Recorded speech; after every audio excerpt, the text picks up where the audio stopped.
Hello दोस्तों, welcome back with the new video. दोस्तों, आज की वीडियो में मैं बात करने वाला हूं आपसे ईएलएसएस म्यूचुअल फंड्स के बारे में। इस वीडियो में सबसे पहले तो हम ये जानेंगे कि ईएलएसएस फंड्स होते क्या हैं।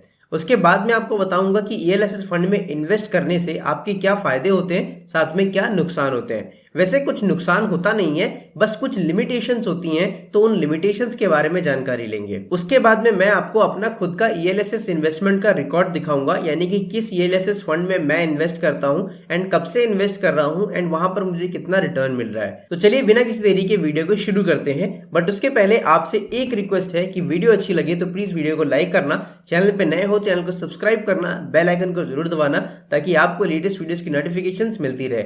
इसके साथ ही अगर आपका कोई भी सवाल रह जाता है तो आप कमेंट बॉक्स से मुझसे पूछ सकते हो, आपको उसका रिप्लाई जरूर मिलेगा। तो दोस्तों, सबसे पहला तो सवाल होता है कि ईएलएसएस होता क्या है। ईएलएसएस का जो फुल फॉर्म है वो है इक्विटी लिंक्ड सेविंग स्कीम। इस म्यूचुअल फंड में जो आपकी इन्वेस्टमेंट होती है वो तो ग्रो होती ही है, साथ में जो भी आपकी इन्वेस्टमेंट होती है उस पे आपको टैक्स बेनिफिट मिलता है under section 80C of the income tax. दोस्तों, ये जो ईएलएसएस फंड्स होते हैं ये ज्यादातर अपना पैसा इक्विटी में ही इन्वेस्ट करते हैं, इक्विटी यानी कि स्टॉक्स। चलिए दोस्तों, अभी बात करते हैं कि ईएलएसएस फंड में इन्वेस्ट करने से आपको क्या क्या बेनिफिट मिलते हैं। सबसे पहला जो बेनिफिट आपको यहाँ पर मिलता है वो है टैक्स सेविंग का। दोस्तों, यहाँ पर आपकी जो भी इन्वेस्टमेंट रहती है आपको उस इन्वेस्टमेंट पे अप टू 1.5 लाख का डिडक्शन मिलता है under section 80C of the income tax. तो अगर आप अपनी इनकम का 1.5 लाख रुपए ईएलएसएस फंड्स में इन्वेस्ट करते हैं तो आपको उस 1.5 लाख रुपए के ऊपर कोई भी टैक्स नहीं देना है। सेकेंड बेनिफिट है हायर रिटर्न्स। दोस्तों, आप सभी को पता लग गया कि जो ईएलएसएस फंड्स होते हैं वो एक तरीके के टैक्स सेविंग इंस्ट्रूमेंट है। तो अगर हम लोग अदर टैक्स सेविंग इंस्ट्रूमेंट से कंपेयर करें, जैसे कि एनपीएस हो गया या फिर पीपीएफ हो गया,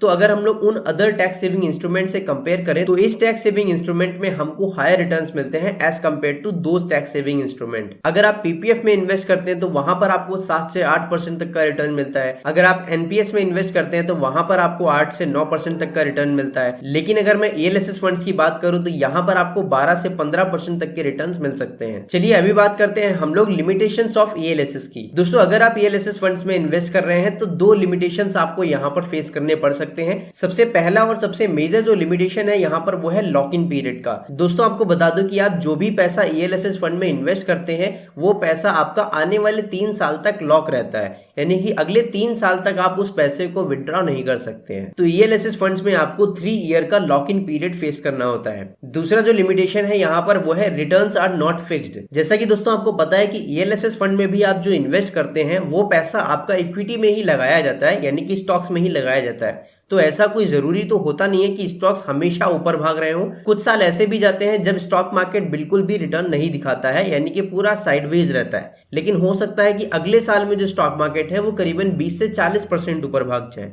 लेकिन उसके अगले 2 साल हो सकता है कि साइडवेज रहे। तो इस वजह से एवरी ईयर जो रिटर्न्स होते हैं वो फिक्स्ड नहीं होते हैं। लेकिन अगर हम लोग एक लंबे पीरियड के रिटर्न्स को कैलकुलेट करके देखें तो वो हमारे कम से कम 12 से 15% पर एनम के हिसाब से निकल के आ जाता है। इसीलिए ईएलएसएस फंड्स में जो आपकी इन्वेस्टमेंट रहती है उस पे जो रिटर्न्स है वो फिक्स्ड नहीं रहते हैं। चलिए अभी मैं आपको अपना खुद का ईएलएसएस फंड का जो इन्वेस्टमेंट है वो दिखाता हूँ। तो दोस्तों, अभी मैं आ चुका हूँ ग्रो की वेबसाइट पे एंड यहाँ पर अगर आप म्यूचुअल फंड सेक्शन में आएंगे एंड यहाँ पर नीचे की तरफ आपको टैक्स सेविंग का एक ऑप्शन मिलता है। अगर आप इस पे क्लिक कर देंगे तो आपको यहाँ पर जितने भी फंड्स मिलते हैं ये सारे के सारे हमारे ईएलएसएस फंड हैं, यानी कि इनमें जो भी आप इन्वेस्टमेंट करेंगे उसमें आप अगर 1.5 लाख तक की इन्वेस्टमेंट करते हैं तो उसके ऊपर आपको कोई भी टैक्स नहीं पे करना है। इनके जो रिटर्न्स हैं वो आपको यहाँ पर राइट हैंड साइड में शो होते हैं। मैं जिसमें इन्वेस्ट करता हूँ वो है मेरे asset tax saver fund direct growth. इसमें जो मेरा रिकॉर्ड है वो मैं आपको दिखाता हूँ। यहाँ पर नीचे आऊंगा तो यहाँ पर आप देख सकते हैं मैंने टोटल अभी इन्वेस्ट कर रखे हैं 2,01,989, जिसपे मुझे टोटल जो अभी तक रिटर्न मिल रहे हैं वो 18.71% का रिटर्न मिल रहा है। अगर मैं इस पे दोबारा से क्लिक करूंगा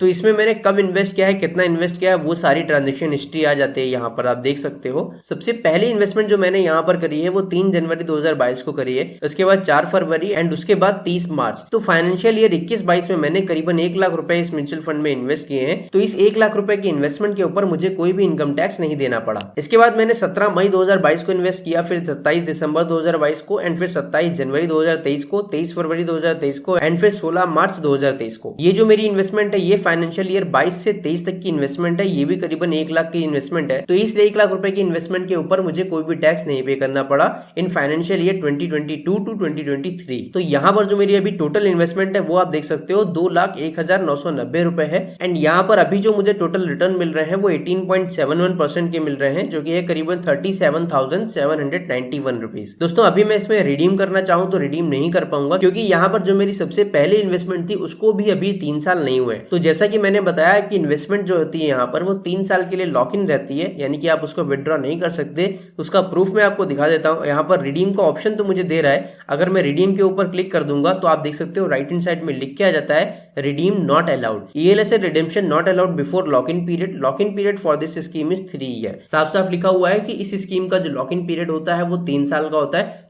3 साल तक मैं अपनी कोई भी इन्वेस्टमेंट को विड्रॉ नहीं कर सकता हूं। तो दोस्तों ELSS म्यूचुअल फंड आपको काफी अच्छा मौका देता है अपने पैसे को ग्रो करने के लिए भी, साथ ही साथ उसके ऊपर अपना टैक्स बचाने के लिए भी। तो आप भी चाहें तो ELSS म्यूचुअल फंड में इन्वेस्ट कर सकते हैं, depending upon your risk appetite and depending upon your financial goals. इसके साथ ही किसी भी म्यूचुअल फंड में इन्वेस्ट करने से पहले अपने फाइनेंशियल एडवाइजर की राय जरूर लें। तो दोस्तों that's all in this video. इस वीडियो के रिगार्डिंग या फिर स्टॉक मार्केट के रिगार्डिंग आपका कोई भी सवाल है तो आप कमेंट बॉक्स में मुझसे पूछ सकते हैं, आपको उसका रिप्लाई जरूर मिलेगा।